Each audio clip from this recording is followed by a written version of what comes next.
Nada, a todos los que estáis aquí siguiendo las jornadas sobre temporeras, la verdad es que es un placer tener a todas estas compañeras.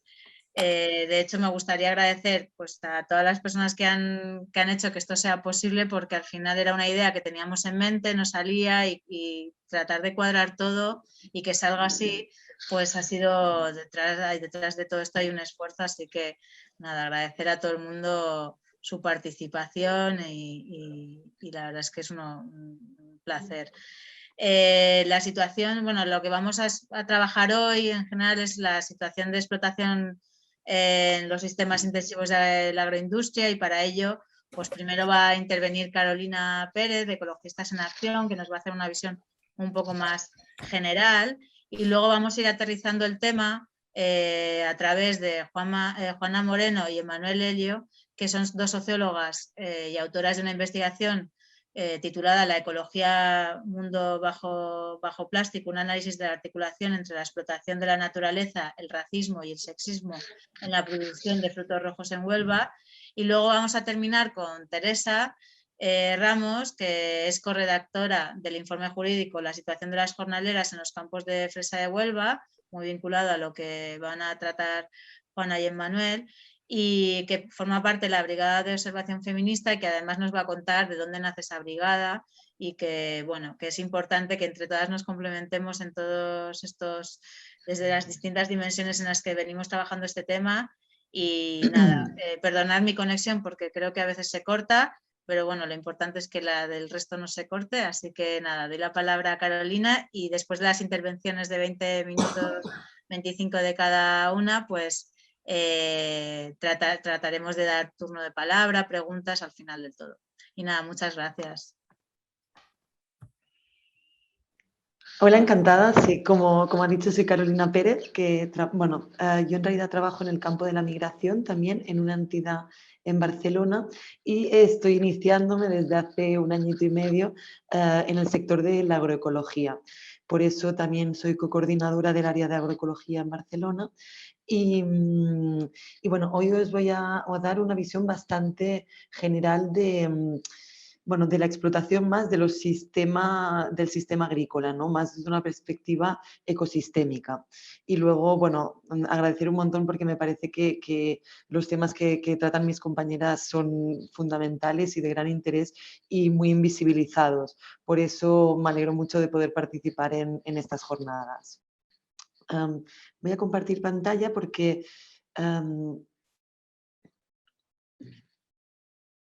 ¿veis bien la presentación? Sí, se ve. Vale, perfecto. Pues bueno, inicialmente me gusta hablar de la crisis sistémica o la crisis de civilización en la que nos encontramos, ¿no?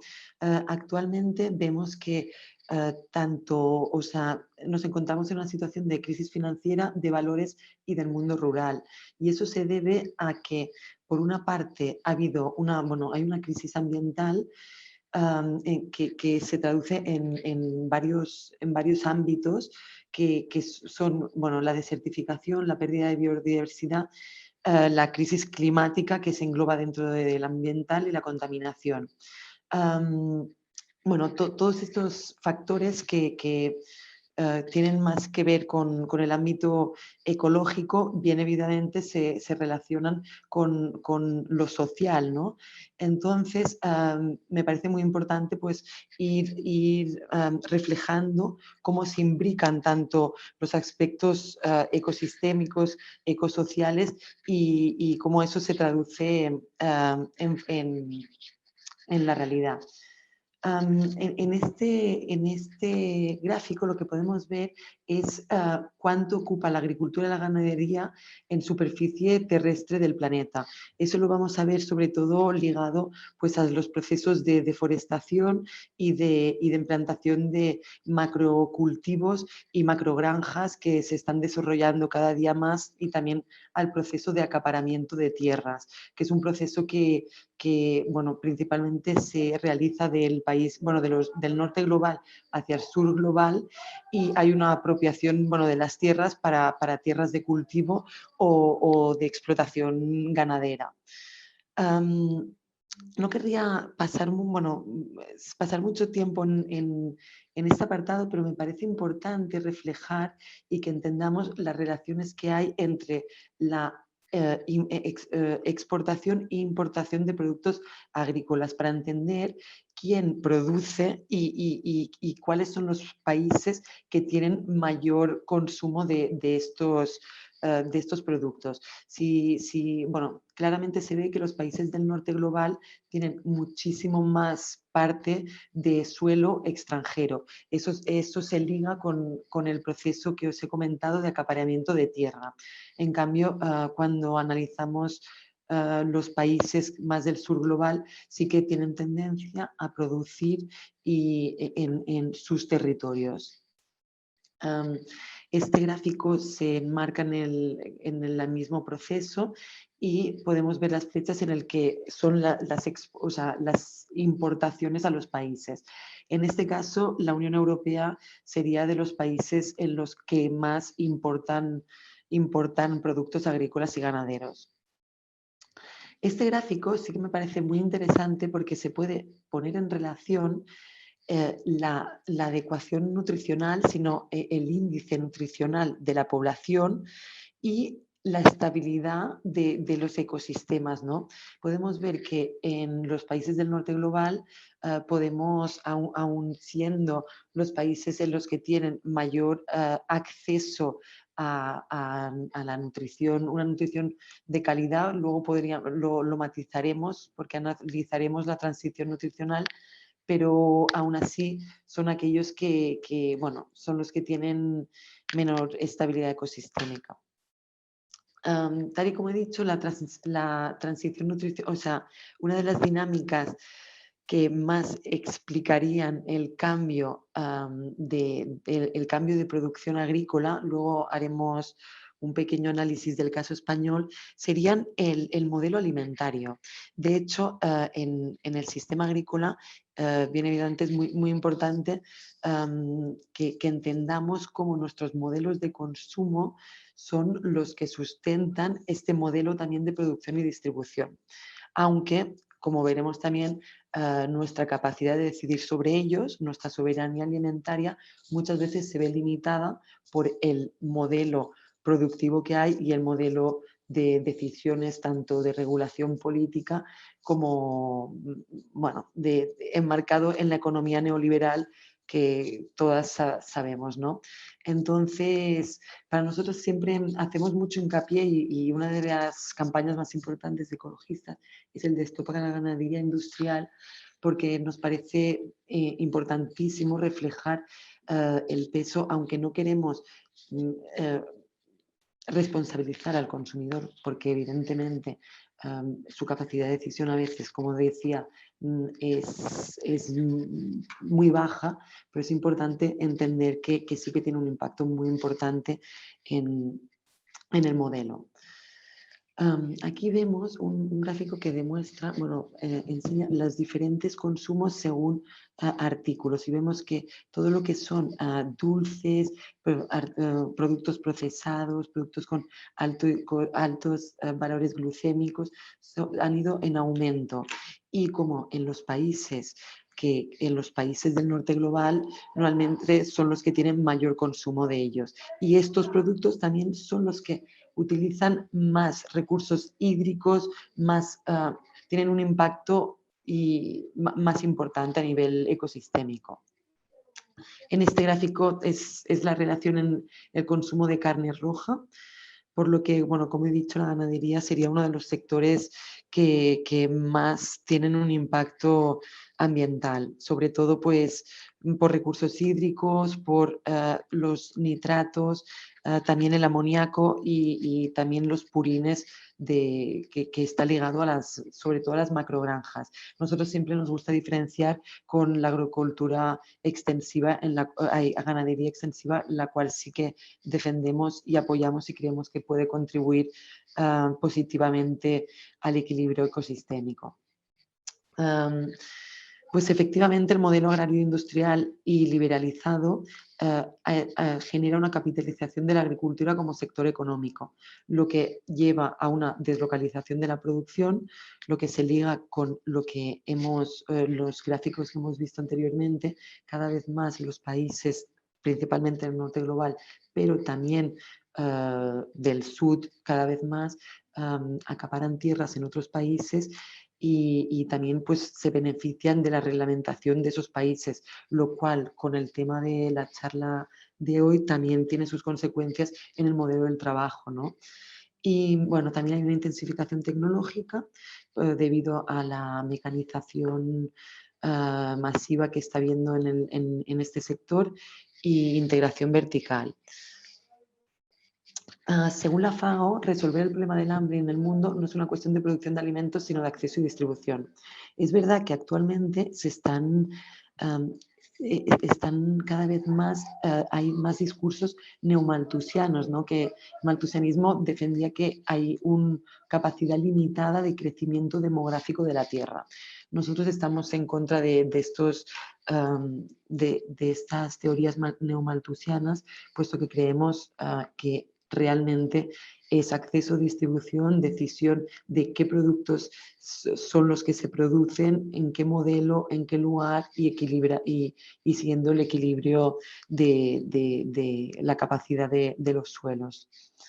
Bueno, según la FAO, la producción de alimentos supera al menos 1,5 veces la demanda. Actualmente esto también se liga con el despilfarro alimentario. Hay en la actualidad un despilfarro muy importante y una gran parte de los alimentos que se producen acaban siendo tirados, ¿no? Sin embargo, la FAO tampoco la podemos elegir como un referente para estas cuestiones, puesto que siempre aún insta a producir más alimentos. Entonces, tiene una visión muy a menudo contradictoria entre algunos informes que alertan de estas cosas y luego las políticas que defienden, ¿no? Entonces, bueno, como decimos, el problema no es el sistema agrícola, ¿no? El problema es qué modelo, o sea, agroalimentario es el que sustenta el modelo actual, ¿no? Y es el agroindustrial. Este modelo es defendido por las grandes corporaciones agroalimentarias y los organismos internacionales. Se basa en una producción industrial de grandes producciones. Hay una gran concentración de las producciones y el poder de las decisiones, debido a lo mismo, está en pocas manos, ¿no? Sus 4 pilares son la mecanización, los agroquímicos, la biotecnología y los sistemas de riego. Bueno, aquí no podemos entrar hoy porque tampoco, pero bueno, es un análisis de los diferentes sectores en los que tiene un importante impacto el modelo agroindustrial. Entonces, ahora enumeraré algunos de los impactos que tiene la agricultura y la ganadería industrial. Y bueno, principalmente es uno de los más visibles y siempre más defendidos, es el de las emisiones de gases de efecto invernadero, principalmente por la ganadería. 42% de las emisiones de metano son procedentes de la ganadería, principalmente por la digestión de los rumiantes. 65% del óxido nitroso por los estiércoles. Y aparte, bueno, hay emisión de metano y del almacenamiento de estiércoles al aire libre. La agricultura industrial emite un 30% y todo viene es principalmente viene de los piensos, ¿no? Óxido nitroso procedente de fertilizantes agrícolas y dióxido de carbono de la maquinaria agrícola. Por otra parte, vemos que la deforestación para la soja y el maíz transgénico para piensos tienen entre un 15 y 18% también de emisiones, sin contar la disminución de la carga que podría generar de otra manera. Otra vez, bueno, tratando la deforestación, está habiendo una deforestación masiva prácticamente en todos los países y sobre todo muchísima que es ilegal, clandestina. Y bueno, la mayoría de países, bueno, muchos países no están adoptando las medidas a las que se han comprometido para hacer respetar los reglamentos que se han establecido, los cuales no son vinculantes, pero denota de una falta de voluntad. Hemos puesto este gráfico porque realmente me pareció impactante ver cómo en la Amazonía el 60% de la deforestación se debe a las explotaciones ganaderas y luego pues el 33% aún sigue siendo agricultura de pequeña escala. En Latinoamérica principalmente el sector ganadero es muy importante bueno, y este gráfico es bastante relevante. Además, bueno, tiene un impacto muy importante. Aquí vemos también los lugares. Brasil ahora mismo es de las zonas que tienen más deforestación y la cual ahora con el sistema político, bueno, el gobierno en cuestión no creemos que vayan a haber muchos avances, aunque se intenta hacer bastante presión política en ese sentido.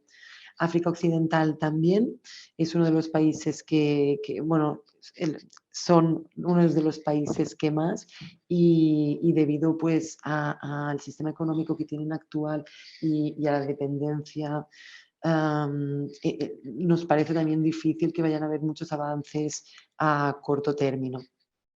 Y bueno, luego también países asiáticos que siempre han tenido, bueno, procesos de deforestación importantes. Por otra parte, la degradación del suelo, aunque no es un tema tan visible, es muy importante y nosotros intentamos hacer mucho hincapié en eso, ¿no? Y también desarrollar proyectos que puedan restaurar los suelos. Ahora es una de las prioridades dentro de la agroecología, porque sin un suelo bueno, que tenga una capacidad fértil, finalmente pues se van a degradar todos, va a haber una desertificación y ya no puede restaurarse. O sea, la restauración de los suelos solo puede llevarse en un punto en el que no se haya degradado demasiado como para que haya un punto de no retorno. Entonces, en este gráfico podemos ver cuáles serían las zonas del mundo en los que están más degradados. Bueno, contrariamente a lo que podría parecer, hay muchas zonas que son tropicales, son zonas que habitualmente tenían una riqueza y una diversidad, bueno, tanto vegetal como animal, muy importantes, pero que son los procesos de deforestación y luego de intensificación de la explotación agrícola y ganadera que ha llevado a ello. España, eso sí bueno, que es un tema que al menos aquí lo oímos mucho, ¿no? El riesgo que tendríamos, ¿no? Es un país en el que ya tiene un clima, bueno, unas temperaturas bastante elevadas y bueno, hay una concentración de explotaciones muy importante, además muchas basadas en invernaderos y no hay la introducción de modelos de producción que permitiesen contrarrestar con este modelo. El transporte también es muy importante de tener en cuenta en el contexto de la agricultura y la ganadería industrial. Y también teniendo en cuenta lo que hemos comentado antes de la transición nutricional, para nosotros también es muy importante reflejar qué impacto tienen los alimentos que comemos y de dónde vienen. Es importante que tengamos en cuenta que, pues bueno, el ejemplo, ¿no? Pero una piña no solo tiene, o sea, el impacto, aparte de las condiciones de trabajo, eso para ligarlo con la jornada de hoy, que tienen las personas que están trabajando en este sector en los países productores, sino el transporte ligado a la exportación e importación de estos productos. Por eso defendemos desde Ecologistas en Acción un modelo basado en el consumo local, kilómetro cero y consciente con estos impactos. El sector energético del sector también es importante debido al aumento del procesamiento de los alimentos. Entonces, bueno, así a grandes rasgos es verdad que no podemos dar porcentajes globales porque tendríamos que tener en cuenta muchos factores y a veces es difícil estas grandes estadísticas, pero bueno, el modelo alimentario industrial sería ocasionaría entre un 35 y un 44% de los gases de efecto invernadero, de los cuales un 32% del ganadero industrial. Entonces, a modo de resumen, los impactos ambientales de la agricultura son el aumento de la presión sobre los ecosistemas, los cambios drásticos de usos del suelo, matorralización y otros derivados, contaminación con agroquímicos, pérdida de biodiversidad cultivada y asociada, deterioro de los suelos con la subsecuente erosión, contaminación, pérdida de fertilidad natural y alteración de los flujos hídricos.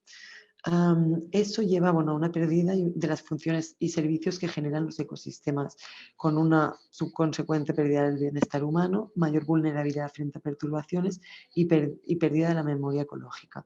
Nos parece muy importante, pues, tal y como mis compañeras lo ligan también con temas ligados a racismo y a explotación humana, ¿no? Y cómo ligar la explotación de la naturaleza con la explotación de los seres humanos también, pues para nosotros nos parece pues también importante aportar otros valores de la sociología, que también son cómo se pierden los saberes ancestrales y toda la sabiduría que se ha llevado generando durante muchísimos años, también por culpa de un discurso cientificista que ocupa cada vez más lugar, y cómo son los técnicos, ingenieros agrícolas y demás expertos del sector los que se erigen como expertos y como únicos sabedores del sector, expulsando los saberes de las personas, de las pequeñas productores del campesinado tradicional, de las comunidades indígenas, para reemplazarlo por este saber tecnicista y muy cortoplacista en muchos casos. Aquí he puesto alguna imagen para poder reflejar más de forma visual, ¿no? Eso es un ejemplo a nivel local de la agricultura industrial y cómo se homogeneiza el paisaje. Aquí no sé si... Perdona, Carolina, Sí. por ir cerrando para que nos dé tiempo Sí. a todas. ¿Ya? Pero llevo... Sí, son 25 minutos. Vale. Bueno, pues en España, antes estaba basado en un modelo de campesinado familiar, en el que antes eran las las familias que sustentaban el modelo agroecológico, agrosistémico. Y poco a poco hubo un abandono, ha habido un proceso de despoblación y ha habido una importante caída de la población rural, y eso se ha reemplazado por una gran expansión de las grandes producciones agrícolas. Eso se debe en parte por el fracaso de las políticas rurales debido a dos tendencias. Ha habido un abandono de las actividades agrarias extensivas y de zonas menos productivas. Eso ha llevado a un proceso de intensificación del sector. Muy rápidamente, los impactos socioeconómicos en el medio rural español del abandono y la intensificación ha sido pues, el envejecimiento, masculinización, pérdida de conocimientos locales, concentración de tierras en pequeñas manos, precarización del trabajo en el campo, y había una erosión de la soberanía alimentaria y mayor dependencia y vulnerabilidad.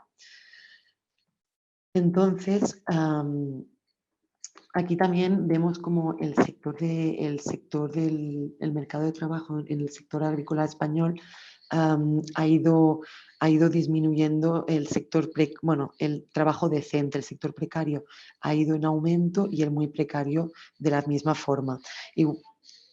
Y bueno, por último, solo querría contrastar este modelo con el modelo agroecológico. Nosotros desde Ecologistas en Acción defendemos este modelo que se erige como una alternativa y como una propuesta de desarrollo participativo, ¿no? Y desde los ámbitos de la producción y la circulación alternativa de sus productos, pretendiendo establecer formas de producción y consumo que contribuyan a encarar la crisis ecológica y social para restaurar el curso alterado de la evolución social y ecológica y enfrentarse al neoliberalismo y la globalización económica. Tampoco tengo mucho tiempo para explicaroslo, pero bueno, se basa en sistemas de producción biodiversos, resilientes, eficientes energéticamente, socialmente justos. Y bueno, también nos parece esencial hablar del concepto de soberanía alimentaria, que es el derecho de los pueblos a definir sus propias políticas sustentables de producción, distribución y consumo de los alimentos, y que se basa en la pequeña y mediana producción, respetando las propias culturas y la diversidad de modos campesinos, pesqueros e indígenas de producción y comercialización agropecuaria. Como os digo, no sé si ya he excedido del todo, pero bueno, nos parece muy importante que se desarrollen nuevos modelos de gestión agrícola que se basen en la agroecología, que sean mucho más participativos, que dejen de lado pues, los discursos únicamente basados en saber científico y técnico, y que pretendan tender puentes entre los saberes ancestrales, los saberes del campesinado y poder pues dar respuesta a lo que consideramos una situación de prácticamente de colapso de todos los sistemas, ¿no? Entonces, bueno, como último, para dar respuesta a los discursos neomalthusianos, si se puede dar de comer al mundo a través de la agroecología y la soberanía alimentaria, pues sí, ¿no? Nosotros, o sea, la agroecología es un modo de desarrollo agrícola que no solo presenta fuertes conexiones conceptuales con el derecho a la alimentación, sino que además ha demostrado que da respuestas para avanzar rápidamente hacia la concreción de ese derecho humano para muchos grupos vulnerables, varios países y entornos. Ahora no tengo tiempo tampoco de daros ejemplos, tenía algunos ejemplos de pequeños proyectos que se están llevando a cabo alrededor del mundo, y también como para acabar con un poco de esperanza, ¿no? Que bueno, cada vez el discurso agroecológico se está desarrollando, está incluso llegando a esferas, a organismos internacionales, que eso sabemos que no quiere decir nada, pero bueno, que también queremos dar ese brillo de esperanza, ¿no? Que se puede, y sobre todo pues basado en cómo, ¿no? Dar prioridad en el gasto público, a la contratación de bienes públicos, invertir en el conocimiento mediante la reinversión en investigación agrícola y servicios de extensión, empoderamiento de las mujeres, es la agroecología ligado al género, es bueno, muy importante, sobre todo en el sur global, y fomentar formas de organización social que fomenten las asociaciones, redes de colaboración, cooperativas y todo este tipo de proyectos. Y bueno, y os agradezco muchísimo la escucha. Muchas gracias, Carolina. La verdad es que has tocado muchos temas y te agradeceríamos que nos pasases las diapositivas para poder colgarlas y enviarlas a todas las personas que están aquí. Yo creo que es muy importante haber contextualizado el problema, haber definido el modelo intensivo, cómo se ha capitalizado la agricultura, porque ahora es cuando vamos a entender qué es lo que está pasando y qué consecuencias tiene sobre las relaciones laborales.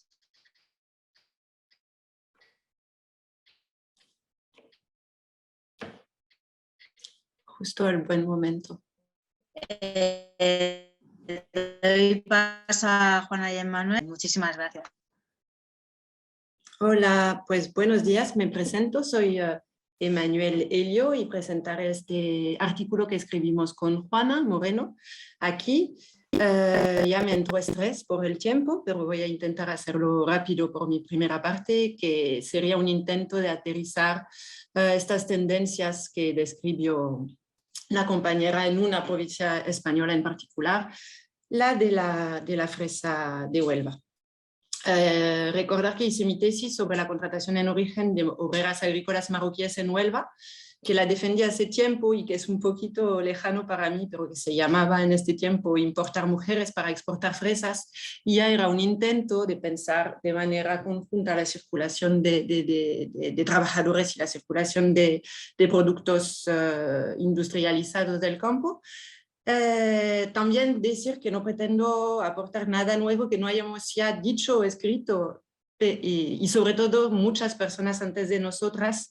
La situación que vamos a abordar estaba ya analizada en el libro en 2006, en el libro que hace esta fresa en tu mesa, y es un intento de respaldar a las luchas actuales para recordar que no es nuevo, que no son casos aislados, los casos de explotación que se están denunciando, que están relacionados con un sistema migratorio y unas políticas migratorias y un sistema agrícola en específico. Cuando digo que no hacemos nada nuevo, en realidad no es totalmente cierto. Intentamos en este artículo sintetizar nuestras reflexiones sobre estos modelos productivos que conocemos bien tanto en España como en Marruecos, pero también intentamos articular lo que podría ser un posicionamiento ecologista y un posicionamiento de defensa de las obreras agrícolas en este enclave productivo en particular. En realidad es un intento, a través del marco de la ecología mundo, desarrollado por Jason Moore, de pensar juntas dos explotaciones llevadas a cabo por este sistema de agricultura intensiva, que transforma lo que Moore llama la red de la vida, lo que el feminismo materialista llamaría la reproducción de la vida. Entonces, que transforma obreras agrícolas, pero también tierra, agua, etcétera, en recursos, según los términos capitalistas, recursos humanos o recursos naturales. Pienso que este intento de pensar juntas estas luchas rojas y verdes, podríamos decir, es un desafío a la hora del neoliberalismo verde, ¿no? Porque hemos visto que este último régimen agroalimentario eligió como estrategia de supervivencia la recuperación de lo verde, por una parte, y la segmentación del mercado alimentario, de un lado por un consumo de masa, de mala comida para los pobres, que eso es el régimen fordista, pero del otro lado una supuesta calidad y un lujo sano y orgánico para los que se pueden permitir comer de manera distinta. ¿Por qué nos ha servido el marco de Moore? Porque él plantea que el capitalismo se extiende, pues uno que es un sistema que no tiene límite en su pensamiento y que se extiende a través de frentes pioneros. Y para gente que estudia migración y que es especializado en frontera, pensar la frontera no solo como un control migratorio, pero también como una herramienta de expansión y de apropiación de tierras exteriores sirve. Para poder mantenerse, entonces, el capitalismo necesita ampliar todo el tiempo sus frentes para apropiarse de naturaleza gratuita y trabajo. Para Moore, la naturaleza gratuita no es solo los recursos naturales, pero también la energía y también la fuerza de trabajo. El progresivo agotamiento de los frentes hace necesaria una renovación continua de las estrategias de acumulación, y nosotras pensamos que lo hace a través de la multiplicación de las fronteras, justamente. Entonces, es decir, que las fronteras migratorias y la frontera es imprescindible para su desarrollo, y es a través de ella que se reinventa frentes de expansión posible. Observamos como en el caso de la fresa, tanto la naturaleza, entre comillas, como las trabajadoras marroquíes están objetizadas, ¿no? Tratadas como un objeto y consideradas como algo del cual los freseros o el sector patronal se pueden apropiar. Por ejemplo, en fresa muchos patrones dicen mis chicas o mis obreras. ¿Cómo ocurre esta posibilidad de apropiación? En el caso de las contratadas en origen marroquíes, Juana lo detallará, solo quiero decir aquí que se funda esta apropiación sobre un discurso de la naturaleza, ¿no? Las mujeres son naturalmente hechas para coger la fresa, los hombres marroquíes son naturalmente conflictivos. En el caso de la naturaleza, y sería importante preguntarnos qué es la naturaleza y por qué la llamamos así, está también un objeto de explotación por ser construida como exterior a lo humano, primero, pero también como territorio inútil, vacío, desaprovechado, seco, en cuanto no participe directamente en la acumulación capitalista. En este número en el que hemos participado, hemos podido ver como tanto en Almería, en Huelva o en Oasis dentro de la Argentina árida, el modelo está basado sobre esta idea de hacer que la arena o el desierto florezca. Y eso es importante porque pienso que, por lo tanto, lo que no está utilizado está considerado como desierto y, por lo tanto, como casi no existente y, por lo tanto, se puede apropiar. Basta con poner un pie en el mar de plástico nubense en Huelva, y fuimos ahí hace muy poco, y yo estoy triste de que no haya cambiado nada desde 10 años que no haya vuelto, para darse cuenta que nos encontramos ante un territorio cuyos recursos están agotados, un frente pionero, como había dicho antes, del cual no queda nada por extraer. Como bien dicen las temporeros y las temporeras que conocemos en esta tierra, no queda más energía ahí que la que llevan consigo. En un contexto en el que la tasa de beneficios del cultivo ha ido descendiendo en las últimas décadas, los agricultores han seguido múltiples estrategias para mantener la rentabilidad del sector. La primera ha consistido en la intensificación de la producción a fin de aumentar el rendimiento por hectárea. Eso profundiza la dependencia del cultivo hacia las grandes corporaciones de insumos. Y esta intensificación de la productividad se hace a través del control de la reproducción en las plantas también, lo que implica una manipulación hormonal que aumenta el uso de los perturbadores endocrinianos. La segunda estrategia nueva ha consistido en la diversificación de los cultivos a través de la introducción de otros frutos rojos como el arándano o la frambuesa. La tercera se ha traducido en la fábrica de una mano de obra cautiva de la cual os hablará Juana. Este modelo permite abaratar la mano de obra, pero también flexibilizar y presionar el rendimiento. Y para algunos de los agricultores, la estrategia fue o de plantearse en un otro lugar de la cadena agroalimentaria, abajo o arriba, que son los eslabones de los cuales se pueden sacar más provecho, o de ir más al sur. ¿Cuáles son los índices de la explotación y de la apropiación de la naturaleza en el caso nubense? Pues la energía fósil que implica exportar fresas, el hecho de que el modelo supone exportar agua dentro de frutas en una zona y un país desertificados, como nos ha mostrado la compañera, la contaminación múltiple, agua, paisajística, tierra, debido al uso de plástico, de fitosanitarios y de fertilizantes. En el caso de Huelva, produce fresas, pero también transforma y fabrica fertilizantes a través de la fábrica Fertiberia, lo que supone un montón de contaminación.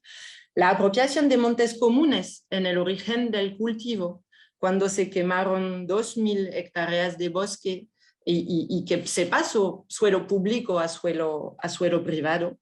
La subvención por el sector público del riego, y también vamos a ver lo de la contratación en origen, el ojo gordo y la tolerancia de las instituciones en cuanto a la ausencia de respeto de normativas ambientales como laborales, el uso del acuífero de Doñana, que está cada vez más contaminado.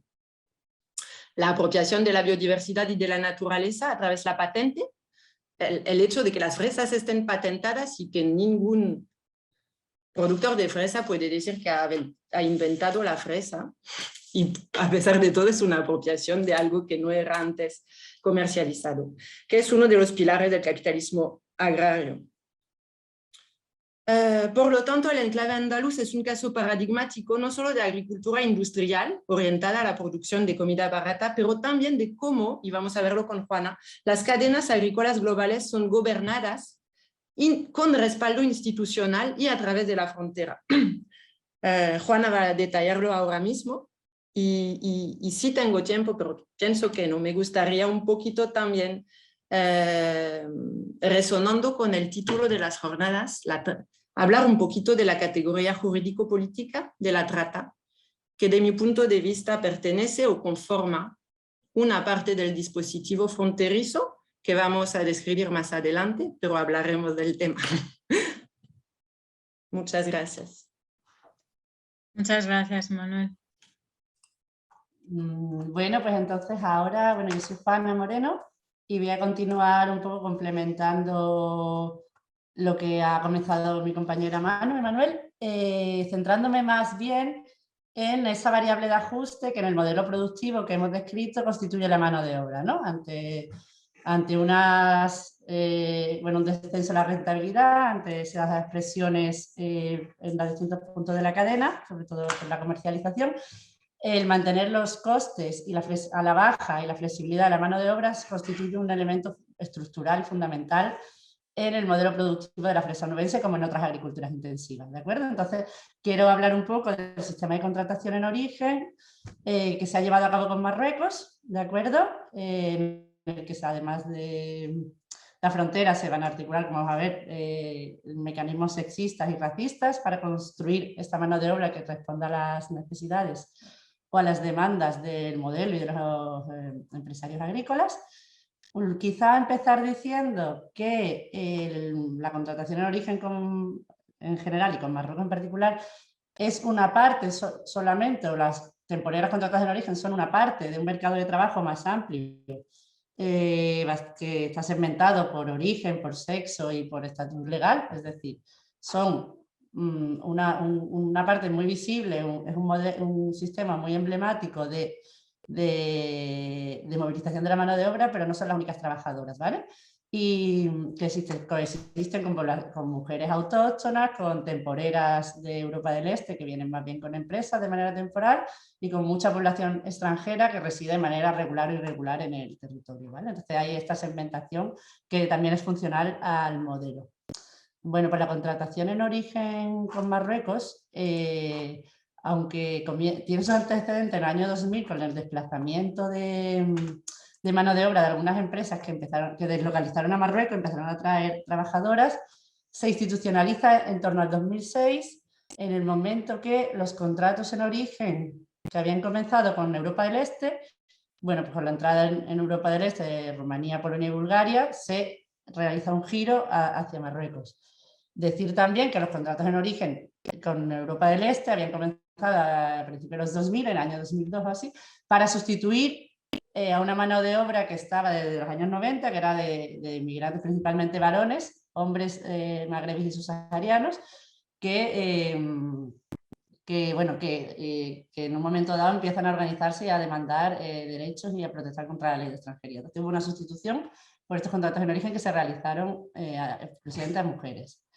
La contratación en origen se ha visto, con Marruecos desde 2006, se vio apoyada por un programa europeo muy importante que se firmó entre la Agencia Nacional de Empleo marroquí y la Municipalidad de Cartaya, el proyecto Eneas, que ha recibido en total, o en su primera parte, además, cuando era Eneas, en torno a unos 6 millones de euros para subvencionar lo que se consideraba un modelo de gestión ética y socialmente responsable de los flujos migratorios, ¿vale?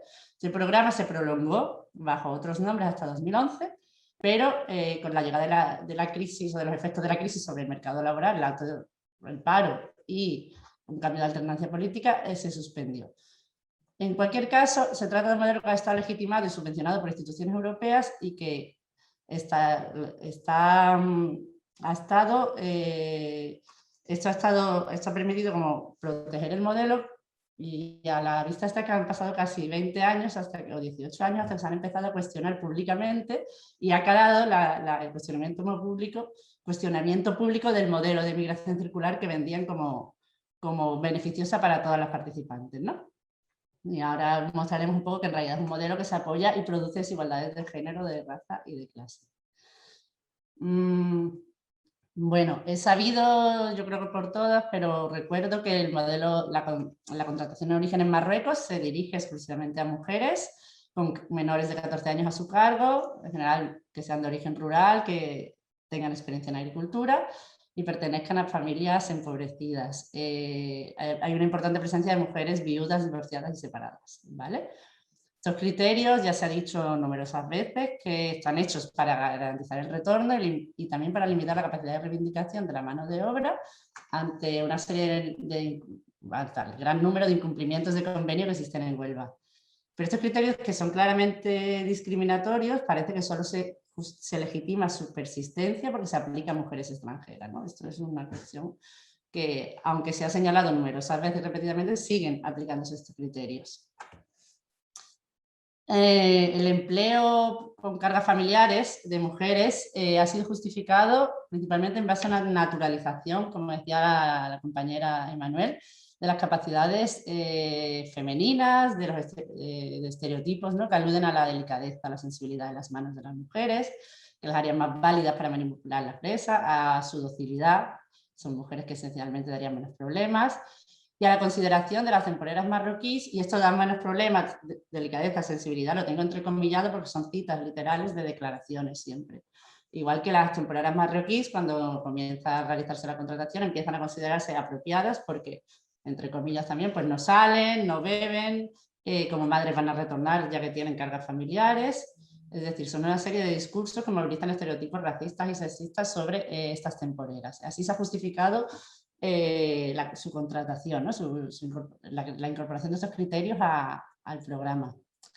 Nosotros lo que hemos planteado en el artículo, en la investigación, es que, se ha planteado otras veces, que hace falta un análisis feminista para que contemple cómo se articula el modelo productivo y la esfera doméstica para realmente desconstruir, desentrañar los dispositivos que hacen que estas temporeras estén en una posición muy vulnerable y que constituye una mano de obra flexible y que acaba aceptando o ha estado aceptando hasta ahora las condiciones laborales impuestas, ¿vale? O sea, cómo se construye esta adaptación o esta mano de obra como flexible y poco costosa en el sentido poco reivindicativa, que es a través del dispositivo de migraciones de contrataciones en origen, que, bueno, que está atravesado por importantes desigualdades de poder, ¿no?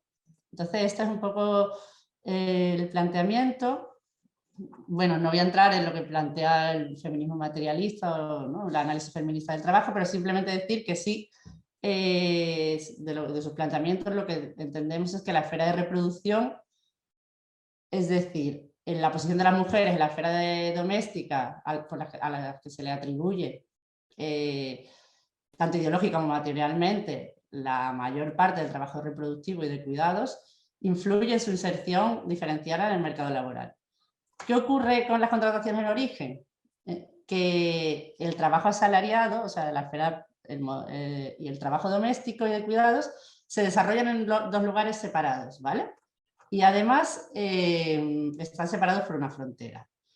Es decir, el programa del origen garantiza la circulación de temporeras en base a su doble dependencia del trabajo, de los ingresos del trabajo temporero o temporal en la agricultura y de su participación en la economía doméstica, ¿vale?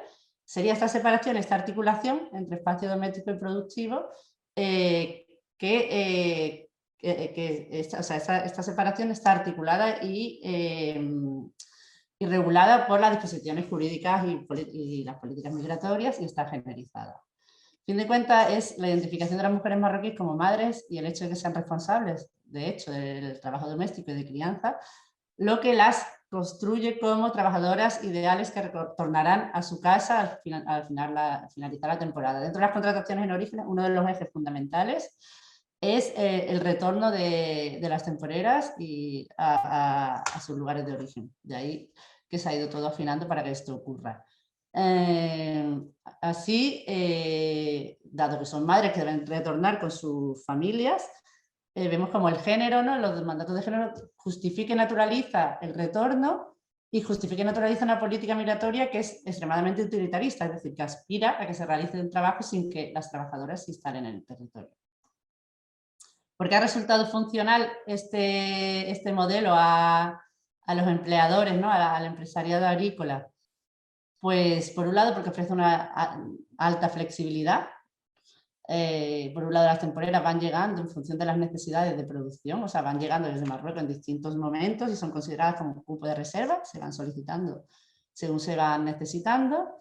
Y luego también construyen una mano de obra de reserva flexible dentro de las fincas. Es decir, existe un stock de temporeras disponible para los distintos periodos de la campaña, que trabajarán todos los días, incluso sin días de descanso, y numerosas horas, con el impago conocido de horas extraordinarias que existe en Huelva, que supongo que Teresa comentará, y en los momentos bajos de la campaña, cuando hay poco trabajo y cuando de ahí que los empresarios se quejan de que otras personas residentes no se quieren quedar en la temporada, pues esta mano de obra que estará en reserva, en stock, en las fincas, trabajará los pocos días que haya trabajo.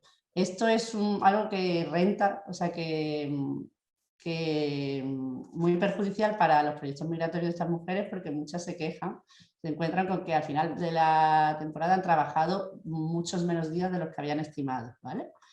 Entonces esto es bastante problemático para ellas.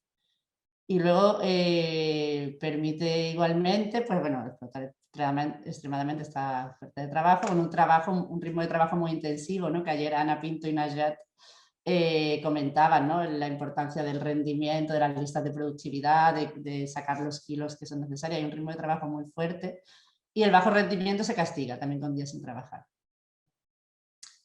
¿Qué permite también el sistema de contratación en origen?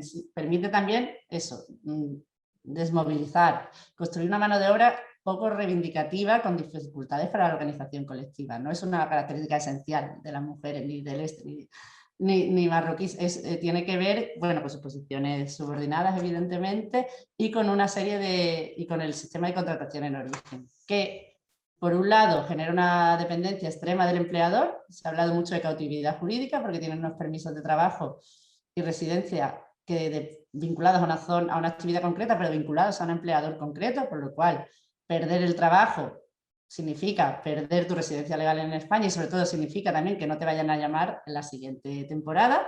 De ahí este concepto de cautividad jurídica, no se pueden desplazar libremente por el mercado de trabajo. Luego, claro, también está el tema de la temporalidad de las estancias, que es el conocimiento del idioma, del entorno, las dificultades que tienen para leer sus nóminas, para comprender sus contratos, pues evidentemente construye esa vulnerabilidad. Y luego, pues la cautividad jurídica de la que hablaba se ve reforzada por el modelo residencial, ¿no? Debido a que, como sabéis, residen en los campos en los que trabajan. Esto permite un control sobre la vida privada de las trabajadoras. Como decía antes, por ejemplo, esto que se decía de que bien las trabajadoras marroquíes van a ser muy buenas porque no beben no salen, hay un control sobre las salidas, sobre las llegadas, las visitas están reguladas, los campos están vallados y controlados y sobre todo ellas no tienen medios de transporte para acceder a los pueblos, salvo se les proporciona en teoría una vez a la semana por poder ir a hacer compras. No es que no salgan, pero tienen dificultades para salir, tienen que hacer autostop, tomar taxis que funcionan de manera clandestina, etc. Y en cualquier caso, este aislamiento pues evidentemente dificulta también el aprendizaje del idioma, el contacto con la población local y con las organizaciones locales, es decir, un acceso al conocimiento de sus derechos. La de la cautividad, el régimen de cautividad flexible, creo que es muy sintomático para reflejar lo que, por ejemplo, en los gestores del programa y los empleadores hablan de fugas para todas aquellas personas, mujeres que abandonan las fincas y el programa, cuando se trata al final de un abandono de un trabajo, ¿no? Y bueno, hay numerosas prácticas, como que se fomente que vuelvan juntas en autobuses al puerto para volver a Marruecos, o la retención de pasaportes, o el pago de salario, una parte del salario final de temporada, que buscan este control de la movilidad de la mano de obra y este retorno.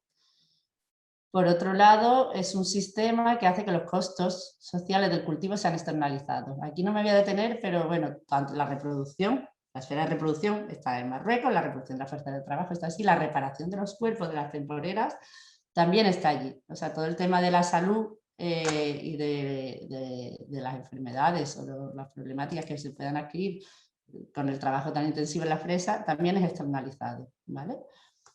Bueno, ya voy prácticamente a terminar.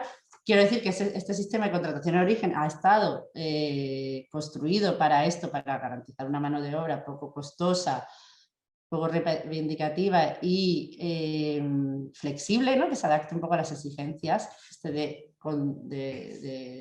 controlar el factor trabajo en el modelo agrícola que representa el modelo productivo de la agricultura intensiva, aunque evidentemente el programa se está erosionando y han ido apareciendo resistencias al mismo. Ha habido resistencias siempre, pero desde 2018 ha habido una serie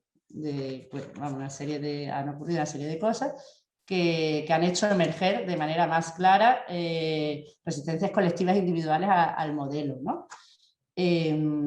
Por un lado, una tasa de abandono muy elevada en 2018, cuando se retomaron las contrataciones en origen después de todo el parón de la post-crisis, ¿no? El momento de crisis económica. Y luego se ha roto ese pacto de silencio que existía sobre las migraciones de trabajo, sobre las condiciones de trabajo y de vida de las temporeras, ¿no? Medios internacionales denunciaron la situación de abusos sexuales y laborales. Hubo una revuelta, ha habido revueltas en varias fincas de temporeras marroquíes, ha habido denuncias también. Y bueno, ha emergido el colectivo Jornaleras en Lucha, que tiene actividad sindical y denuncia pública. El colectivo de trabajadores africanos tiene mucha más visibilidad, tanto en el Estado español como fuera de él, que esto les importa mucho a los empresarios porque exportan ¿no? los incumplimientos y todas las vulneraciones de derechos que ocurren en el campo de Huelva, en concreto también con este modelo que ahora parece que se olvida un poco, pero que ha estado enarbolado como el modelo de gestión ética, ¿no? Ilegal de las migraciones. Y bueno, para decir eso, que ya lo visteis ayer también, ¿no? Porque estaban aquí, bueno, frente de Jornaleras en Lucha, participan en las jornadas, pero existen resistencias y el programa se va erosionando. Bueno, yo lo voy a dejar aquí, creo que más o menos hemos respetado los tiempos y si no, lo siento. Muchas gracias a las dos, la verdad es que es súper interesante y nada, creo que se ha cortado la conexión. Bueno, deciros que tanto Emanuel como Juan han escrito varios artículos vinculados a esto, así que estoy segura que todo lo que habéis hablado invita a seguir leyendo e investigando sobre este tema. Y nada, seguimos aterrizando el tema y te doy paso, Tere. Muy bien, pues muchísimas gracias, Mari, gracias por la organización, gracias a CGT por haber organizado estas jornadas de formación tan interesantes y servir de altavoz pues, para los escenarios, ¿no? en los que se producen explotación a la tierra, a los derechos laborales y a las violencias sobre las mujeres. Voy a compartir pantalla, ¿vale? Y nada, pues yo os voy a contar pues un poco, a ver, ya está, perfecto, muy bien. Bueno, pues yo os voy a contar un poco para como cierre de las jornadas, como ha apuntado Juana, ya estuvieron aquí ayer tanto Nayat como Ana de Jornaleras de Huelva en Lucha, que tuvimos la oportunidad de acompañarlas y de que nos mostraran la realidad de los derechos, de la situación de las mujeres trabajadoras en Huelva, en determinados municipios. Allá en uno de los primeros fines de semana que pudimos salir, de mayo de este año, pues nos fuimos un grupo de mujeres de diferentes perfiles con la denominación de Brigada Feminista Abramos las Cancelas. Abramos las Cancelas refiriéndonos pues a abrir pues el campo a la luz pública para que se visibilizara pues el incumplimiento de derechos, la vulneración de los derechos humanos que se están produciendo en Huelva. Fuimos... perdona, no se te ha abierto el documento. No se me ha abierto. Tienes que pinchar 2 veces a lo mejor porque se te ve la pantalla, pero ¿sí? No se te ve el documento. Vale. Sí se te veía. O sea yo sí, yo sí, a ver, voy a ver. Bueno, pues voy a stop share. Voy a empezar otra vez, a ver.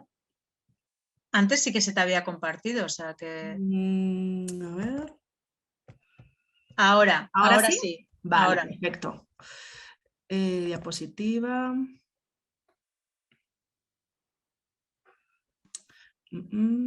si no en ver, en editar ver, yo creo que vas a tener opción a ver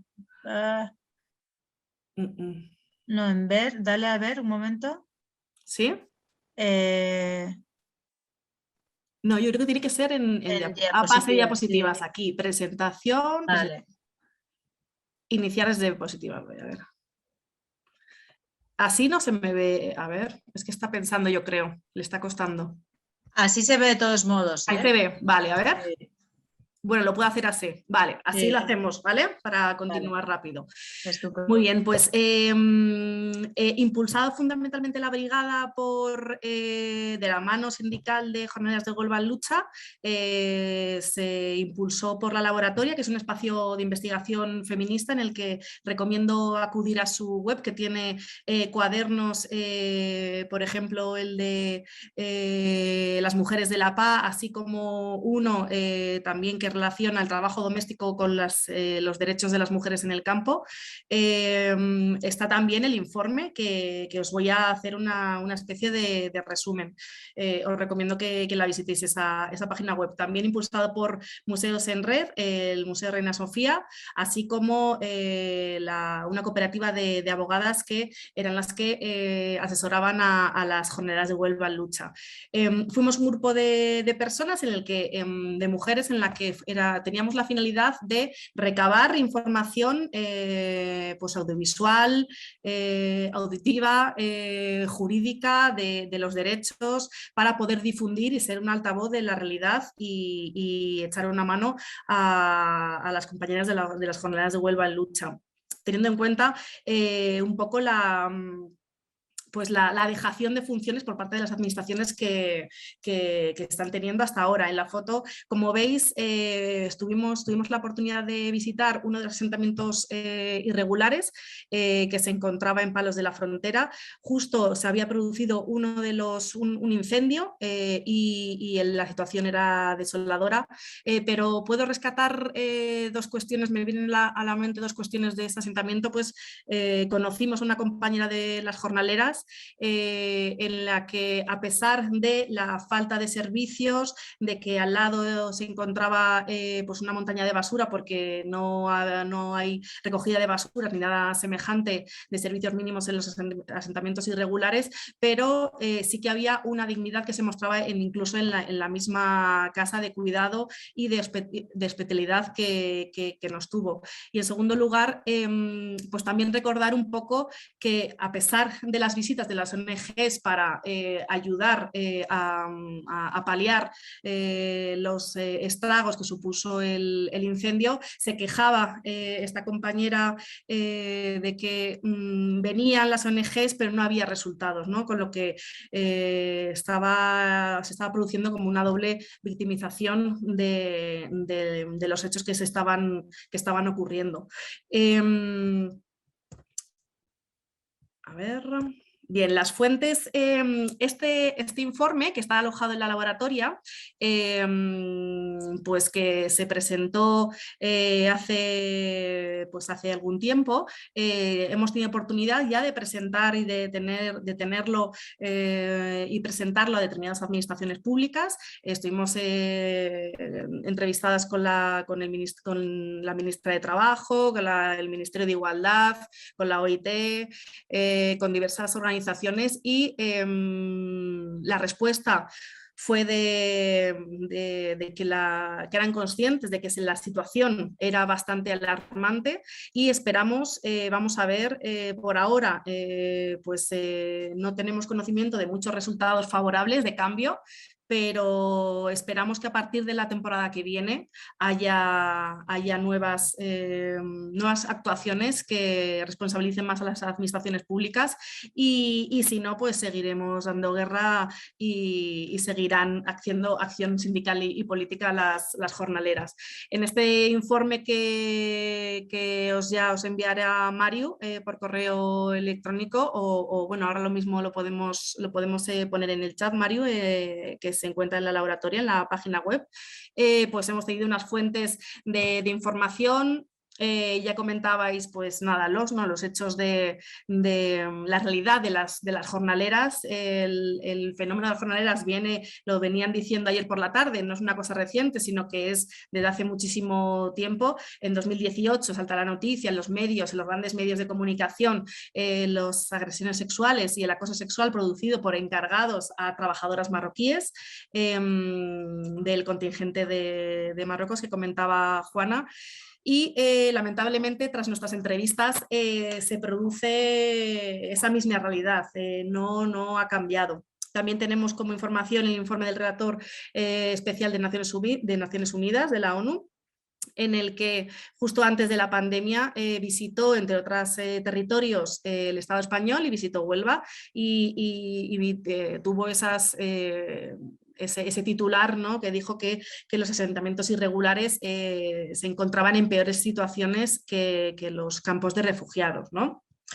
El informe es como muy sencillo, pues el objeto, teniendo en cuenta el contexto económico, el motor económico, que es el sistema agrícola de la fresa en Huelva, que se ha crecido exponencialmente en las últimas décadas, que es un poco relacionado al tema que ha comentado Carolina. Después hemos sistematizado por hechos y por derechos las vulneraciones, también con la normativa que se encuentra vulnerada. En la tercera parte son las competencias de las administraciones públicas, en la cuarta las propuestas, como no, que se las hemos trasladado en esas entrevistas que os he dicho anteriormente, y unas conclusiones finales, ¿no?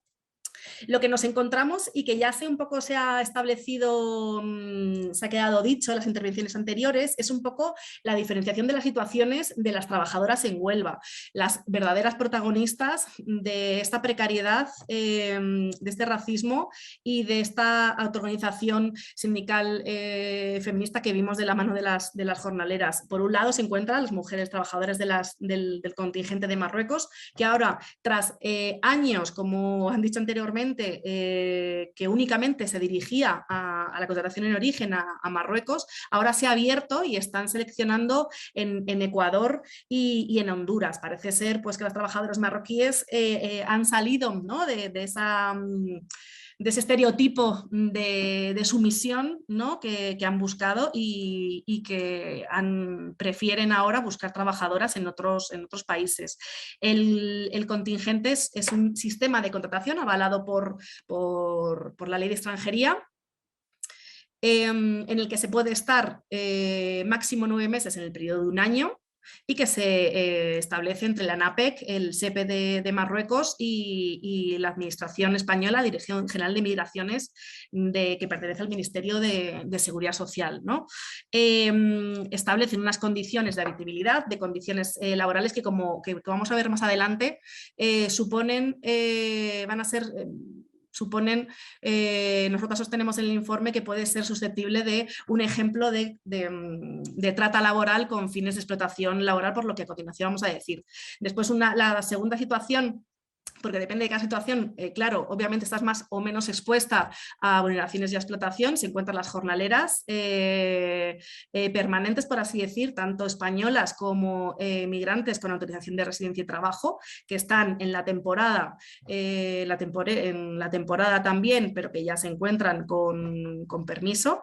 Y ese tercer supuesto que hemos denominado así, pues son las trabajadoras irregulares que se encuentran en los asentamientos, ¿no?, sin autorización de trabajo, y que se sitúan, como hemos visto en la foto anterior, se sitúan en asentamientos irregulares al lado de los campos, en el que diariamente salen a la puerta del asentamiento y viene un camión y les recoge y les vuelven a traer tras una jornada extenuante de trabajo.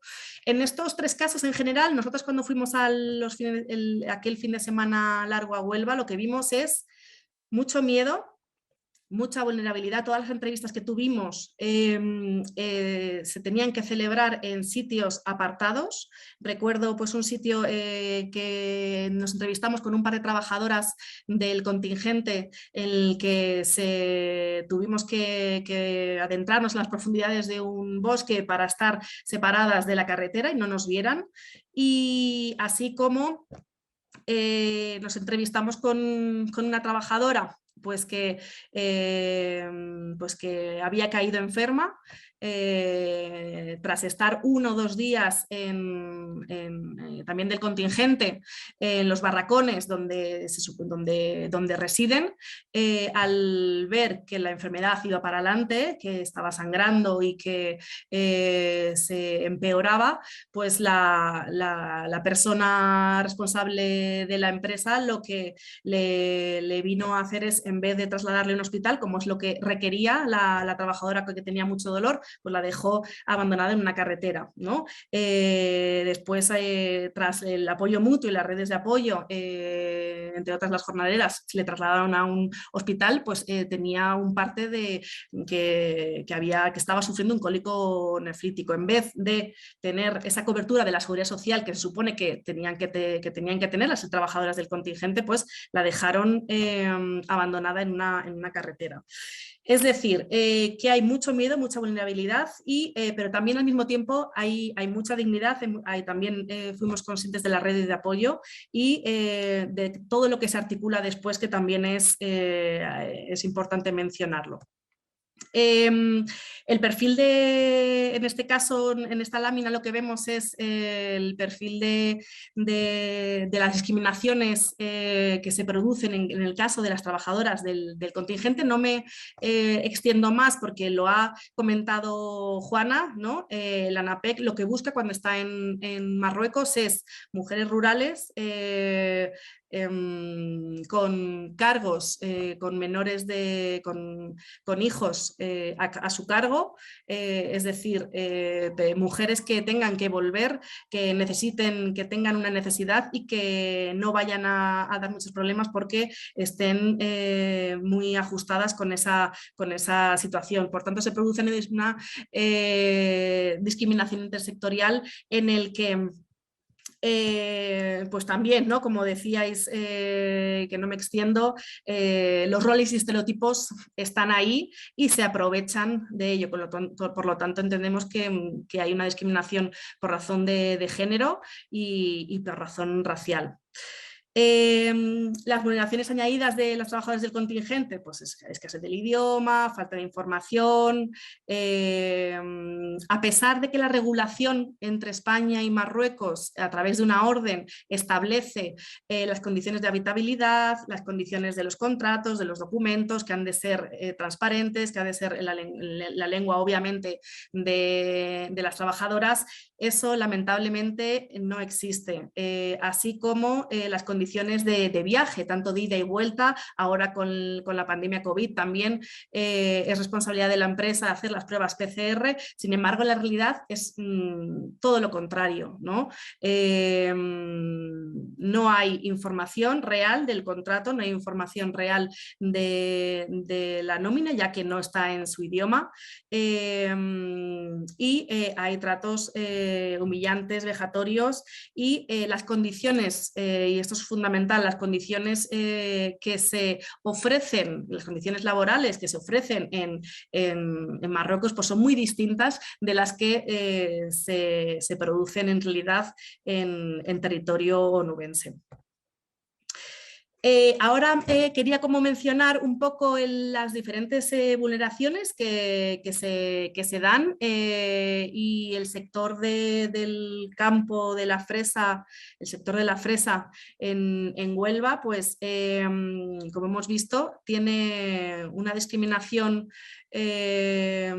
bastante grande, ya que es un sector feminizado, es un sector precarizado.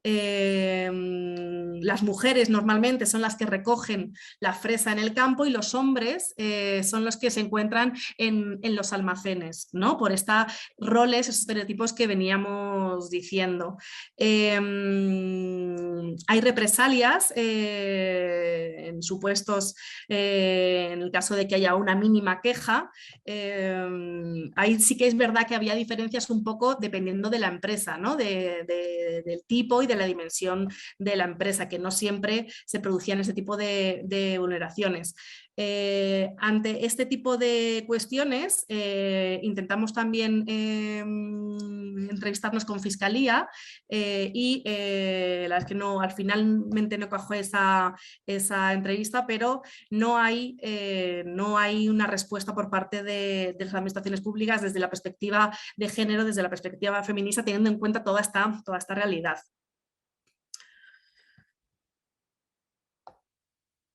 A ver.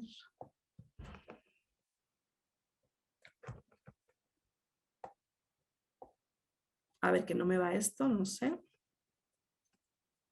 Ahora. Vale. Vale, pues otra de las grandes vulneraciones, ¿no? que nos compartían es, hemos recogido muchos testimonios de acoso sexual o por razón de sexo, tanto en manifestaciones de los asentamientos nos manifestaban que había propuestas sexuales por parte de los encargados de la finca, prevaleciéndose de estas situaciones de superioridad. Hay chantajes consistentes en exigir mantener relaciones sexuales a cambio, ¿no? de mejoras en la relación laboral o el mantenimiento del empleo, ¿no? Porque era muy repetido el tema del régimen sancionadores. Si veo el encargado ve algo que no le gusta, pues que diga mañana no vuelvas, ¿no? Entonces ahí también se deslizaban chantajes de naturaleza sexual para poder mantener el trabajo. Respecto a la selección, pues es lo que hemos comentado anteriormente respecto a los contingentes. Bien. Vale, y en la contratación, pues también hay un apartado de contratación en el que pues la modalidad ya fuera del instrumento de los contingentes, siendo jornalera, residiendo en España, la práctica de contratación de carácter temporal era bastante recurrente. A pesar de que eran trabajadoras que venían años y años trabajando en la temporada de la fresa de Huelva, el contrato era de temporal, pese a que lo que correspondía en ese sentido era la contratación fija discontinua. De hecho, el convenio del campo de Huelva, que es uno de los, pues un convenio muy precario, hubo una sentencia en Andalucía que aquí está señalada, en la que se modificó, ya que incluso se estaban vulnerando en el mismo convenio ese tipo de contratación, poniéndole requisitos más difícil de acceder que los que reconoce el Estatuto de los Trabajadores. La trata de personas con fines de explotación laboral, que es una de las cuestiones que se ha visto esta mañana. Pues es una figura que está recogida en la Convención de Varsovia, en el que se establece que la contratación, el transporte, el traslado, el alojamiento o la acogida de personas mediante amenazas de recurrir a la fuerza, recurso a la fuerza o cualquier otra forma de obligación mediante rapto, fraude, engaño, abuso de autoridad o de una situación de vulnerabilidad, supone una situación de trata con fines de explotación laboral. Nosotros entendemos que esta situación de las trabajadoras del contingente de Marruecos, en un futuro ya veremos si será de Ecuador y de Honduras, estamos ante una situación susceptible de trata de personas con fines de explotación laboral, ya que en Marruecos se produce una situación, una oferta de condiciones laborales, de habitabilidad, de seguridad, de transparencia, bien, en el que una vez trasladadas a Huelva, a España, no se produce esa correlación, esa realidad, y la realidad es todo lo contrario, es aislamiento en esos barracones que están al lado de los campos, que no hay autobuses y mucho menos en situación de pandemia. Bien, con todas la crisis sanitaria y la distancia social, etcétera, que los encargados velan, controlan y restringen la vida personal de las propias trabajadoras, que hay vejaciones, que hay acoso sexual y que las condiciones laborales son incluso diferentes a las ofrecidas en Marruecos. Por lo tanto, nosotros hemos trasladado estas peticiones no solo a la OIT, a la Organización Internacional del Trabajo, sino al Ministerio de Trabajo, así como al Ministerio de Igualdad, para que ante un caso claro de discriminación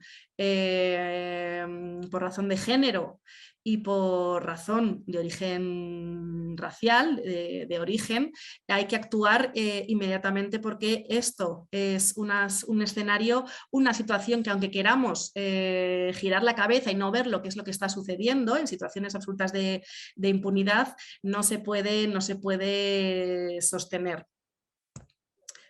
De esto se ha hablado esta mañana, ¿no?, con Begoña Lalana, que es una de las redactoras también del informe. Pues nada, así como otra materia, el tiempo de trabajo y la jornada laboral, pues muchas de las empresas no hay horarios, se recurre con frecuencia al trabajo a llamada. Obviamente no hay registro de jornada, se producen prolongaciones en tareas de limpieza, de alojamientos y entornos, en este caso del contingente, ¿no?, en sus residencias. Los alojamientos también tienen que, ordenados por el encargado, ser responsables de reparar, de limpiar, incluso nos manifestaban de limpiar el coche del encargado o de hacerle una fiesta de despedida al encargado. Es una de las cuestiones que nos decían, obligadas y teniendo que poner dinero para el regalo, ¿no? Eso es un detalle, pero como que refleja muy bien los tratos de extensión de jornadas, vejatorios que están padeciendo, aparte de las experiencias de acoso sexual. Hay un artículo en el convenio colectivo del campo en Huelva, el artículo 11, que establece que tienes que recuperar jornadas perdidas por causas climatológicas o similares de fuerza mayor. Es decir, que cuando no hay producción, incluso, o cuando llueve y es imposible realizar tu trabajo, esa jornada la tienes que recuperar. Eso además establecía como un trato diferenciador entre fijos y temporales. Nosotros entendemos que ese artículo 11 del convenio colectivo del campo de Huelva es susceptible de impugnación, ya que no respeta los estándares medios del estatuto. Por otro lado, también los salarios, pues los incumplimientos que nos manifestaban y que vimos de las nóminas, pues son consistentes en salarios por debajo del convenio. Cuando se actualizó el salario mínimo en 2020, se tuvo que ajustar el convenio tras haber presentado un conflicto colectivo, es decir, que de motu propio no se actualizó. El impago de las extras está a la orden del día, se incumple absolutamente el artículo 12 del convenio, que es en relación a la indemnización por camino, camino, cuando desde tu residencia hasta el campo hay X distancia, se abona, se compensa con una indemnización, y en ninguna de las nóminas con nuestros testimonios ahí nadie sabía nada de esa indemnización. El régimen disciplinario, y veo que me quedan 5 minutos, el régimen disciplinario pues es un poco carente absolutamente de principio de seguridad, de normatividad, ya, de proporcionalidad, no tiene ninguna condición mínima, ¿no? de legalidad. Todo es a través de castigos, mañana no vuelvas, de presiones, de amenazas, es decir, que el ámbito laboral para poder ejercer una queja se ve muy limitado, ya que el ambiente represor es bastante elevado. Respecto a la salud laboral, pues no hay apenas medidas preventivas. Hay incluso algunas, nos relataban algunas situaciones en las que se aplicaban los pesticidas mientras que se encontraban trabajando, y una de las situaciones de los casos de muerte en caso del campo, nos comentaba el responsable de salud laboral de la Fiscalía de Salud Laboral a nivel estatal, nos decía que era por elevadas temperaturas, ¿no? Que se habían producido alguna muerte en el sector del campo, y no hay protección ni cultura de cuidar ese tipo de cuestiones, sino un trabajo a destajo en el que estás muy, muy presionada con llegar a un nivel de kilos, de cajas, para poder llegar a esa producción exigida y desbordante que tienen diariamente. La vivienda y los contingentes en relación a las trabajadoras de los contingentes, pues es un poco la que os he venido relatando un poco en alguna de las anteriores láminas, y es que son barracones, como os decía, cerca de los campos, con X habitaciones en las que se encuentran más mujeres de las que normalmente cabe por metro cuadrado. Hemos visto casos de nóminas en el que se producen descuentos en concepto de alejamiento, en concepto de seguros, uno denominado Seguros La Caixa, a pesar de que la orden que regula todas estas cuestiones establece que esto es a cargo de la empresa y que tiene que reunir las condiciones de habitabilidad suficientes, y reiterar pues las funciones de limpieza, los datos vejatorios que nos relataban las trabajadoras del contingente, teniendo en cuenta el aislamiento profundo que tienen respecto a los núcleos urbanos, respecto al centro de salud, respecto a los servicios sociales, respecto a las tiendas, ¿no? Respecto a todo, no tenían, están absolutamente aisladas, invisibilizadas, y no poder acceder a recursos básicos para poder tener información o poder reclamar o poder ejercer sus derechos, con lo cual están absolutamente atadas de pies y manos. Lo que os comentaba anteriormente pues es esto, que no tienen acceso a los servicios y derechos básicos. Y respecto a la seguridad social, una de las cuestiones que os he relatado al principio respecto a la trabajadora que la habían dejado tirada en la carretera cuando tenía un cólico nefrítico, es que y este episodio de no acceder al hospital o al centro de salud con carácter inmediato nos lo hemos encontrado constantemente, y también es constante que a pesar de tener enfermedades, primero cuando te enfermas no cobran, Bien, y no acceden a la prestación de incapacidad temporal ni por contingencias comunes ni por contingencias profesionales. A la prestación económica me refiero, no se accede.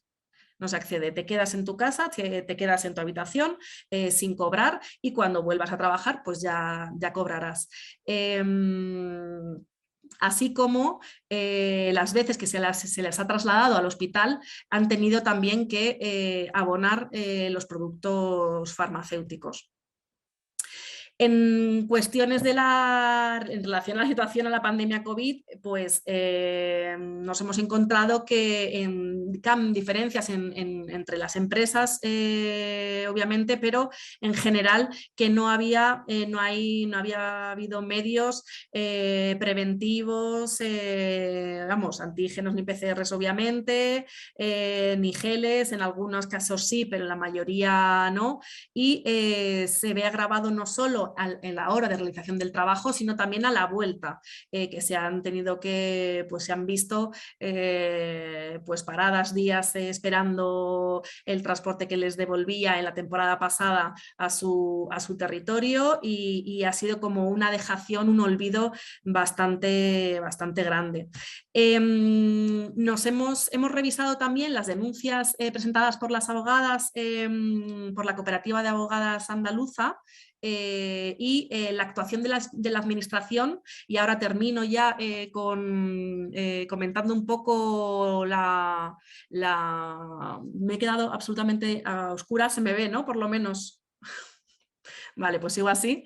Pues las denuncias ante la inspección se han producido en la temporada pasada para dar constancia y reclamar y exigir actuaciones por parte de la inspección, pero sin embargo ha sido muy lamentable la actuación de la inspección en estos casos. En primer lugar, no se ha producido ninguna visita presencial a los campos de Huelva.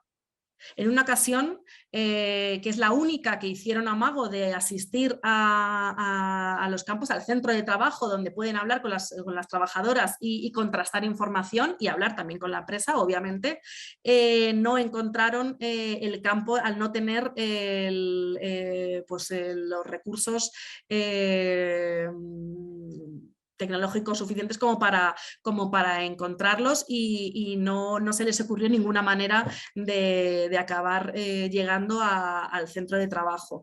Se han comunicado las respuestas de la inspección hacia las trabajadoras de las jornaleras, se basan en comunicaciones, en requerimientos a la empresa vía correo electrónico, y ha habido una falta absoluta de contraste de esa información que no se ha cotejado con la presencialidad, sino que se ha dado por bueno y no se ha contrastado por parte de las jornaleras o con las trabajadoras afectadas. Es decir, que se ha aceptado todo lo que ha dicho la empresa sin ningún tipo de problema, ni de investigación, ni nada semejante.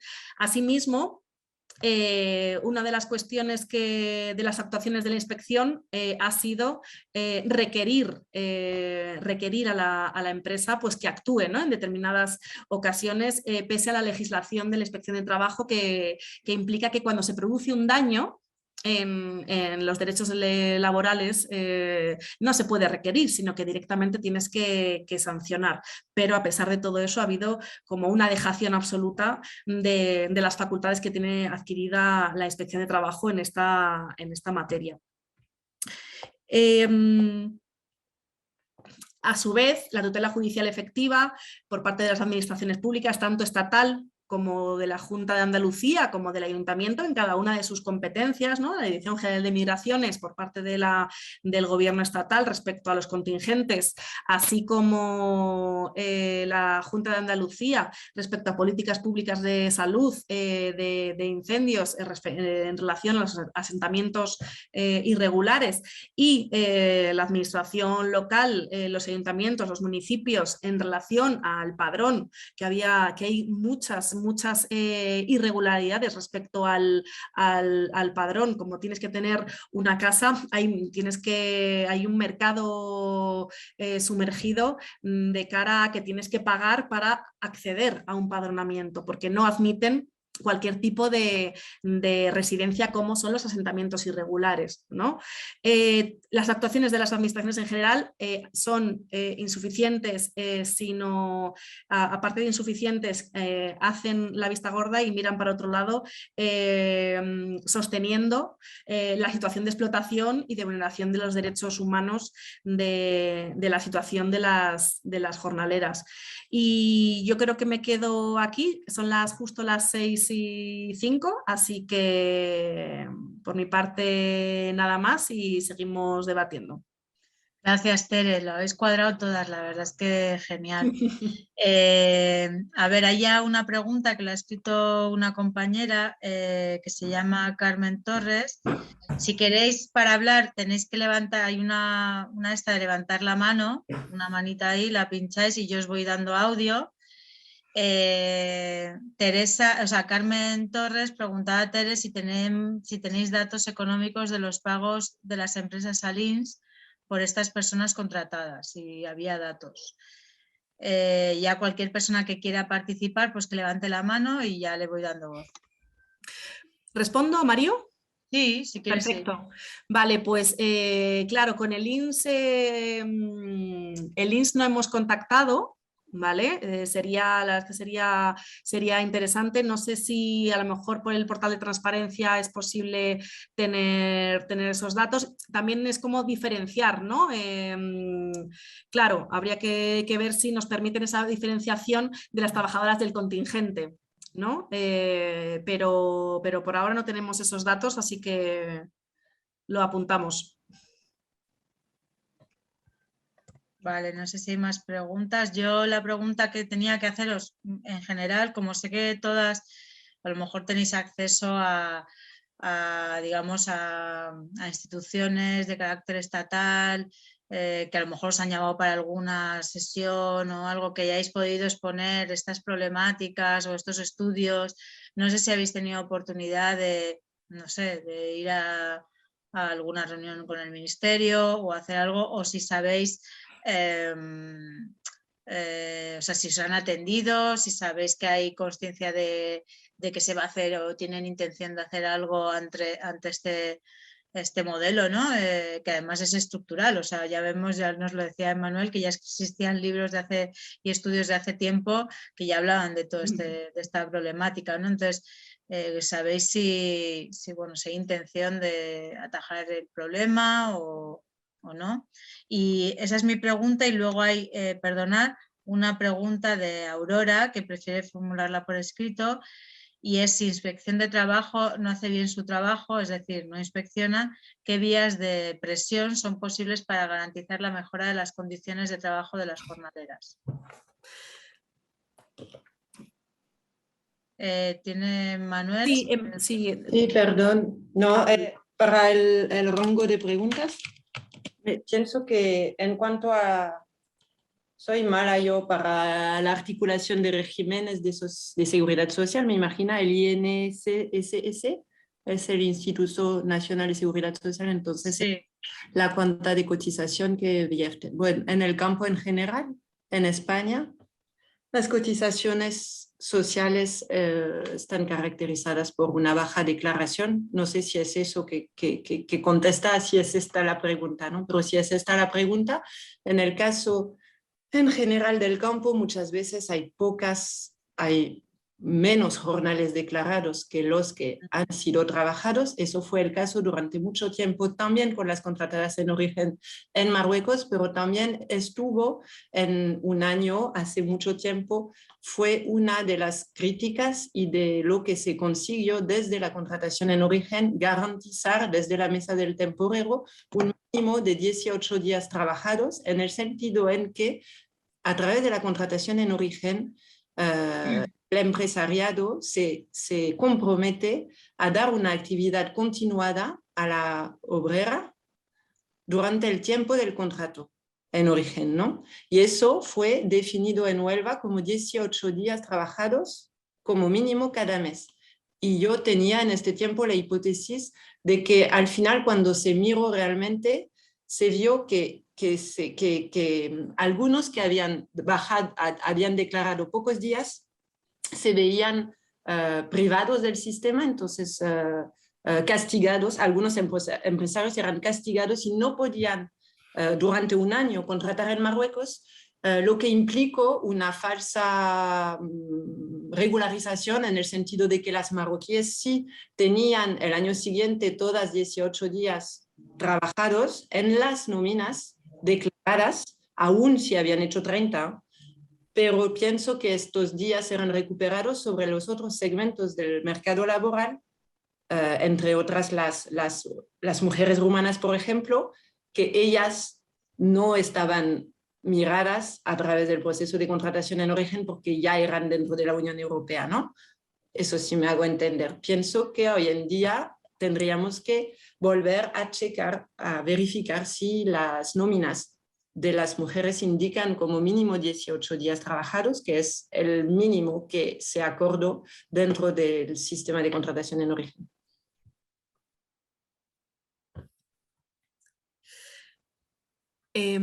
Respecto a las entrevistas, como he dicho al principio, sí que nos hemos reunido desde la brigada de feminista Abramos las Cancelas, especialmente jornaleras de Huelva en lucha, junto con, pues se han reunido con la ministra de Trabajo, con la ministra de Igualdad, la OIT, y no sé si alguna entidad más. Respecto a la ministra de Trabajo, que es la que engloba más competencias de trabajo, así como de la inspección de trabajo de la seguridad social, que se encuentra bajo su paraguas. Hemos de señalar que el Ministerio de Seguridad Social, que es el que establece pues eso, las prestaciones, etcétera, corresponde a Escrivá, que es otro ministerio de perfil más conservador.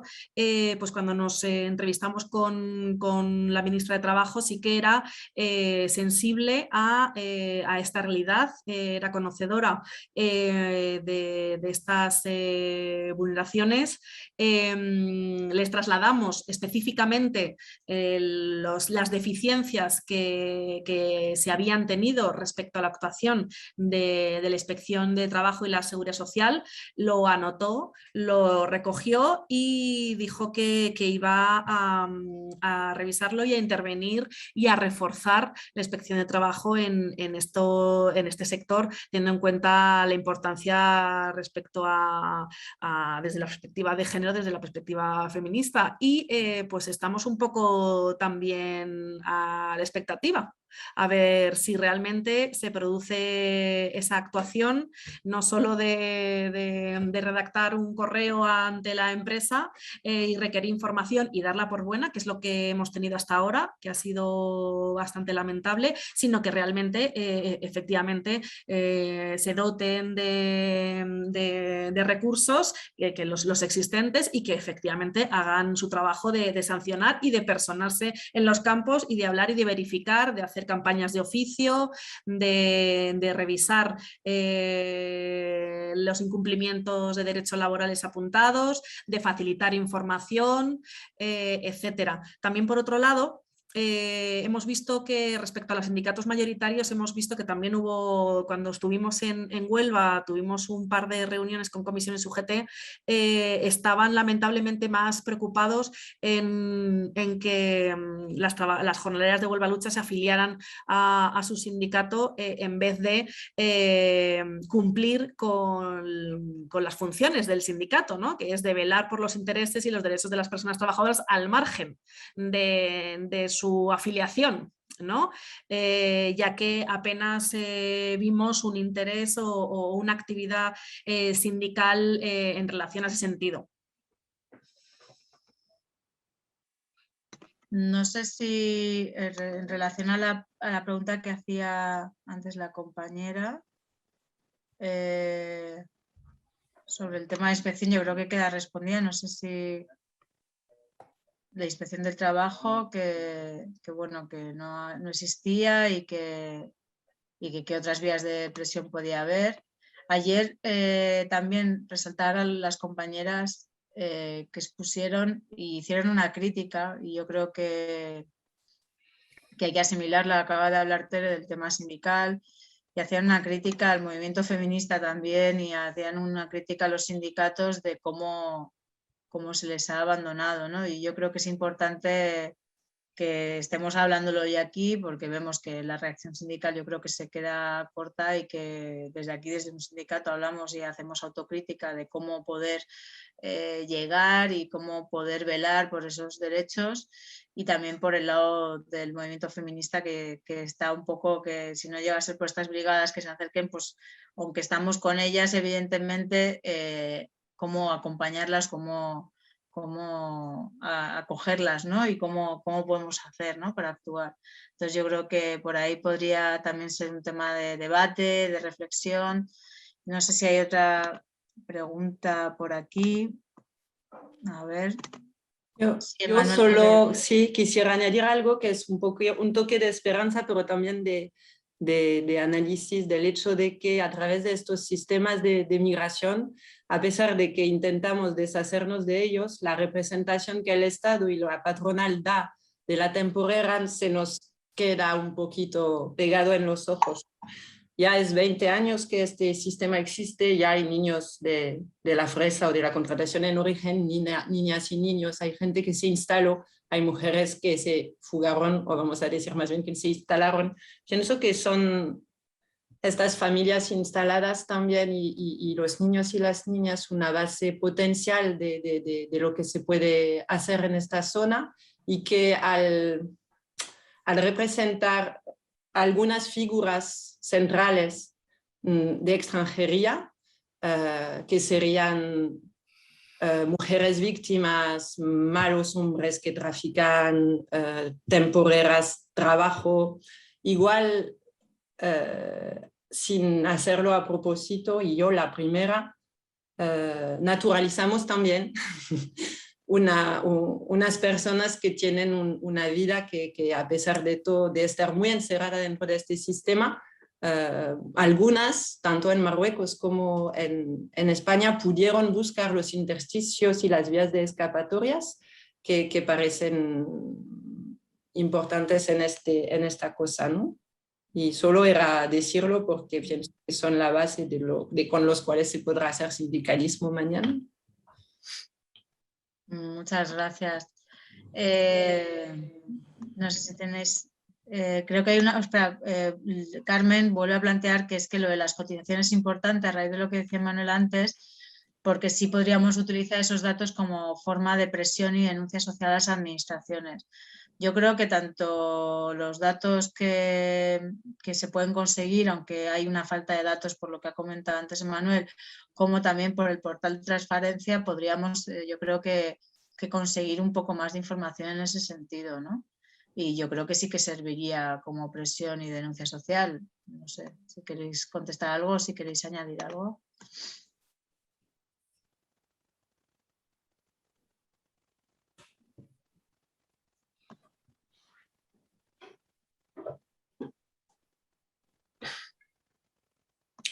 Una buena noticia que recibimos de Perico Echevarría, que hace un trabajo mediático de no sé qué decir, no sé cómo decirlo, ¿no? de mantener el tema siempre en el periódico, y resulta de que nos envió hace muy poco el hecho de que el caso Doñana 1998 se juzgara de nuevo. Él hizo un análisis de cómo las voces de las temporeras habían sido calladas a través de este procedimiento judicial, y se recurrió y pues acaba de saltar la noticia, y no sé si de que sí se juzgará de nuevo. Eso es importante tanto en el sur de España como en nosotros, Francia, ¿no? El problema es que con la justicia ganamos poco, y la presión mediática nos ayuda a meterles presión a los jueces también para obtener lo básico, que son los derechos laborales de estas personas. Ah, qué bien. A ver, pues ya lo miraré, no me había enterado, qué bien. Lo metí en el chat. Ah, genial.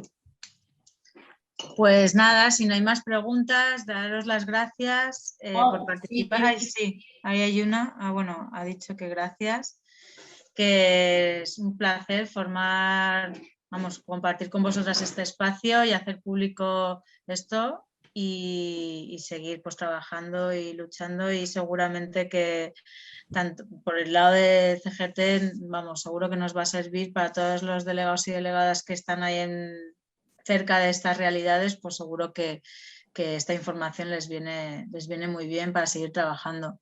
Nada, daros las gracias y espero compartir otros espacios con vosotras, y un placer también a todas las compañeras que han estado ahí de oyentes.